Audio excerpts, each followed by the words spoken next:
Assalamu alaikum. I'm Dr. Haya and this is Dr. Haya Reviews, your go-to source for science-backed skincare, hair care and beauty products reviews based on the Inky list and my experience. And now you know the drill. Please like this video and subscribe my channel.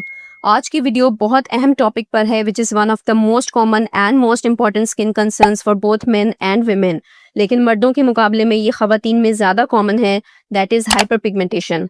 इस video में मैं आपको बताऊंगी कि hyper pigmentation है क्या, इसकी क्या वजूहात हैं, हाइपर पिगमेंटेशन की 3 कॉमन टाइप्स कौन सी हैं, पिगमेंट पाथवे के वो कौन से ऐसे 4 चेक पॉइंट्स हैं जिन्हें हमें ब्लॉक करना ज़रूरी है if you want to treat our hyper pigmentation, because ये किसी एक इंग्रेडिएंट के बस की बात नहीं है।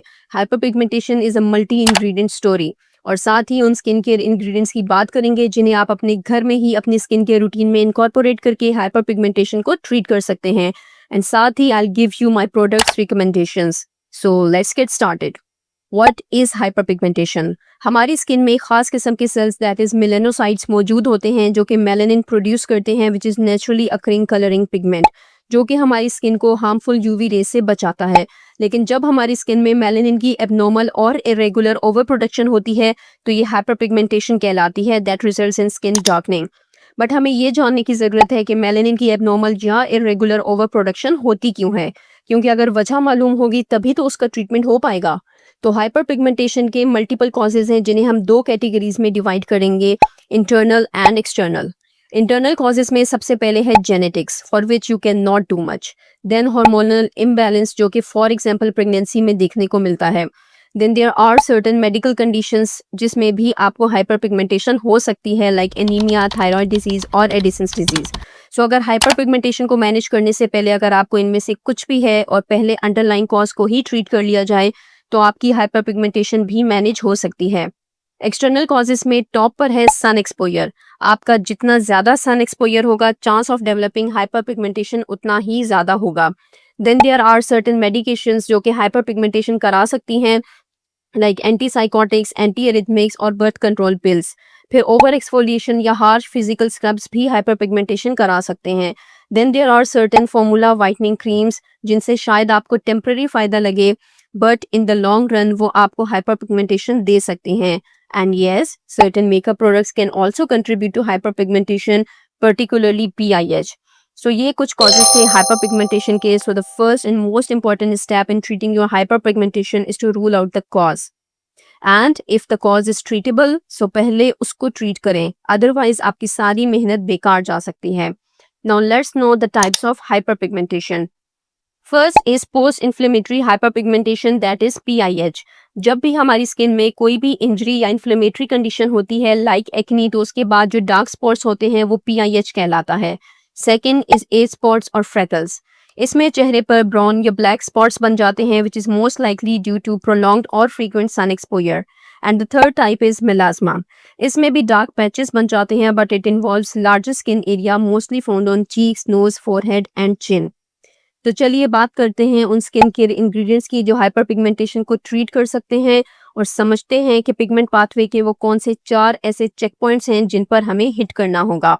And it is most effective to target multiple steps at the same time, because hyper pigmentation को ट्रीट करना किसी एक इंग्रेडिएंट के बस की बात नहीं है, it's a multi ingredient story. First check point is melanocyte stimulation. Epidermis हमारी स्किन की टॉप लेयर होती है और उसकी बेस पर melanin producing cells that is melanocytes मौजूद होते हैं। हाइपर पिगमेंटेशन में ये मेलानोसाइट्स ट्रिगर होते हैं और मेलानिन की एबनॉर्मल और इरेगुलर ओवर प्रोडक्शन करते हैं ड्यू टू एनी रीजन जो हम पहले भी डिस्कस कर चुके हैं। तो हाइपर पिगमेंटेशन की ट्रीटमेंट का फर्स्ट स्टेप है कि जो कंडीशन मेलानोसाइट्स को स्टिमुलेट कर रही है पहले उसको ट्रीट किया जाए। ट्रिगरिंग फैक्टर खत्म हो जाएगा तो मेलानोसाइट्स खुद ही नॉर्मल फंक्शन शुरू कर देंगे। और हाइपर पिगमेंटेशन को जो चीज़ वर्सन करती है वो है सन एक्सपोजर। तो सबसे पहले सन एक्सपोजर लिमिट करें और सनस्क्रीन ज़रूर इस्तेमाल करें। आप चाहें हाइपर पिगमेंटेशन को ट्रीट करने के लिए अच्छे से अच्छा और महंगे से महंगा सीरम और क्रीम खरीद लें या ट्रीटमेंट करवा लें, अगर आप सनस्क्रीन इस्तेमाल नहीं कर रहे तो सुन लें आप अपने पैसे ज़ाया कर रहे हैं। तो सबसे पहले SPF 50 विद ट्रिपल और 4 PA+ वाली सनस्क्रीन इस्तेमाल करें। And if you like tinted sunscreen तो ये हाइपर पिगमेंटेशन के लिए और भी ज़्यादा अच्छी हैं। इसके अलावा आप अपनी मॉर्निंग स्किन केयर रूटीन में एंटीऑक्सीडेंट्स का इस्तेमाल करें like vitamin C। Some of my sunscreen recommendations are and vitamin C recommendations are second check point is melanin production. इस स्टेप में स्टिमुलेटेड मेलानोसाइट्स मेलानिन की ओवर प्रोडक्शन करते हैं in packets called melanosomes, जिसे हम टायरोसिनेज इनहिबिटर्स के through shut down कर सकते हैं। टायरोसिनेज एक एंजाइम होता है जो टायरोसिन को मेलानिन में कन्वर्ट करता है। सो ये टायरोसिनेज इनहिबिटर्स टायरोसिनेज एंजाइम को इनहिबिट करके मेलानिन प्रोडक्शन को रोकते हैं। And here is the list of tyrosinase inhibitors. So आप कोई भी ऐसा ओवर द काउंटर सीरम या फार्मेसी क्रीम इस्तेमाल कर सकते हैं जिनमें इनमें से कोई सा भी टायरोसिनेज इनहिबिटर या कॉम्बिनेशन ऑफ टायरोसिनेज इनहिबिटर्स मौजूद हों। बट इस बात का भी ख्याल रखना ज़रूरी है कि आप जो भी प्रोडक्ट चूज़ करें उसमें सिर्फ टायरोसिनेज इनहिबिटर्स का मौजूद होना काफ़ी नहीं है, बल्कि राइट कंसंट्रेशन में भी होना ज़रूरी है, बिकॉज इसे मेलानोसाइट्स के अंदर वर्क करना है which is pretty deep. So always check for the inkey list and reviews too. Among tyrosinase inhibitors, hydroquinone is the gold standard in treating hyperpigmentation. Since ये melanocytes को किल भी कर सकता है और melanosomes को भी ब्रेक डाउन कर सकता है, इसी वजह से ये स्पॉट ट्रीटमेंट के तौर पर यूज़ होता है और इसे इस्तेमाल करने का भी एक प्रॉपर तरीका है। और अगर इसे लगातार इस्तेमाल किया जाए तो इसका भी साइड इफेक्ट है, दैट इज़ ओक्रोनोसिस। सो इन्हीं रिस्क की वजह से it's higher percentages are prescription only. लिहाजा मैं आपको यही एडवाइस करूंगी कि अगर आपको सिवियर हाइपरपिगमेंटेशन मेलाज्मा है और आप हाइड्रोक्विनोन से स्टार्ट कर रहे हैं, then always use it after consulting a dermatologist. So a dermatologist can keep an eye on things. इसके अलावा alpha arbutin, vitamin C, azelaic acid, kojic acid, glutathione या लिकोरिस रूट एक्सट्रैक्ट में से कुछ भी आप अपनी स्किन केयर रूटीन में इनकॉर्पोरेट कर सकते हैं for tyrosinase inhibition. And here are some of my recommendations for tyrosinase inhibitors. Now the third check point is मेलानोसोम transfer. जब मेलानिन बनता है, it gets put into tiny little parcels called melanosomes, और फिर ये मेलानोसोम्स हमारे स्किन सेल्स जिन्हें keratinocytes कहते हैं उनमें ट्रांसफर और डिस्ट्रीब्यूट होते हैं। सो अब हमें मेलानोसोम्स को स्किन पर ट्रांसफर होने से भी रोकना है, जिसके लिए नाइसिनामाइड वुड वर्क। लिहाजा अगर आपको हाइपर पिगमेंटेशन है और आप नाइसिनामाइड यूज करते हैं to fill your dark spots and you realise कि इससे तो कुछ खास फर्क नहीं पड़ रहा, सो नाउ यू नो कि नाइसिनामाइड पिगमेंट पाथवे के सिर्फ इस एक स्टेप पर वर्क करता है, that is melanosomes transfer. That is why मैंने आपको पहले ही बोला था कि hyper pigmentation is a multi ingredient story. आप सिर्फ एक इंग्रेडिएंट इस्तेमाल करके ये सोचें कि अब आपकी हाइपर पिगमेंटेशन खत्म हो जाएगी, then this would not work. खैर, इस थर्ड स्टेप को शट डाउन करने के लिए आप नाइसिनामाइड यूज करेंगे।